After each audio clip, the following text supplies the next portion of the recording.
बमुश्किल फजर के बाद मैं सोई। मेरी आंख एक शोर से खुली थी। मैं हड़बड़ा के उठ बैठी। मुझे लगा अम्मी किसी पर चिल्ला रही हैं।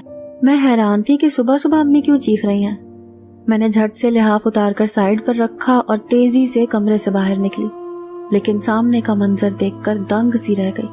अम्मी मेरी नई नवेली भाभी पर चिल्ला रही थी। कह रही थी कि मुझे ज़बान चलाने वाली औरतें बिल्कुल पसंद नहीं हैं। खबरदार जो तुमने आज के बाद मुझे किसी बात का जवाब दिया हो। चलो और जाके किचन में नाश्ता बनाओ। मैं अपनी माँ का ये रूप देखकर हैरान परेशान थी। मेरी शादीशुदा दोनों बहनें अभी अपने शौहरों और बच्चों के साथ वहाँ मौजूद थी। मुझे हैरत सी हो रही थी कि एक दिन की दुल्हन के साथ मेरी माँ ऐसा भी रवैया कैसे इख्तियार कर सकती है। मैं तेजी से आगे बढ़ी और अम्मी से कहा कि नाश्ता मैं बना देती हूँ, भाभी की अभी रात को ही तो शादी हुई है। लेकिन मेरी बात पर अम्मी हत्थे से उखड़ गई।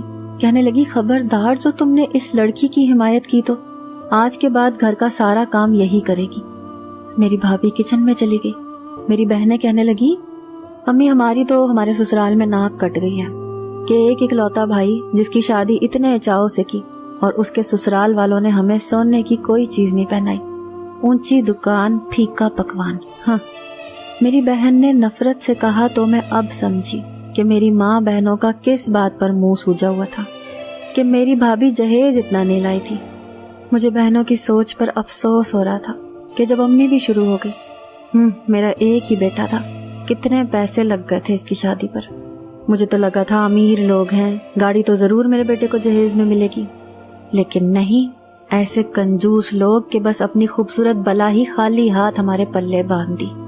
मेरी भाभी उस वक्त आम से हुलिया में किचन में नाश्ता बना रही थी।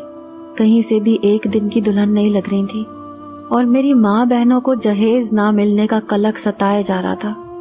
मेरा जी चाहा कि भाई के कमरे में जाऊं और उनसे कहूं कि अपनी माँ बहनों का रवैया अपनी एक दिन की दुल्हन के साथ जाकर देख लो। जिन बहनों की ख्वाहिशात को पूरा करने के लिए तुमने खुद शादी देर से की। मेरा भाई सबसे बड़ा था और था भी घर वालों का निहायत ही फरमाबरदार। इसीलिए दोनों बहनों की शादी पर मेरे भाई ने बहुत जहेज दिया था और जब उसकी अपनी शादी हुई थी तो उन्हें तवक्का के मुताबिक कुछ ना मिला था। भाई जब कमरे से बाहर निकले तो हशाश बशाश थे। अपनी नई दुल्हन को किचन में काम करता देखकर भी वो कुछ नहीं बोले थे। अम्मी से बहुत डरते थे। मैं जानती थी कि मेरा भाई मेरी वालिदा का फरमाबरदार था, इसीलिए मैं जानती थी कि अम्मी की जैसी ही सोच होगी भाई की भी वैसी होगी।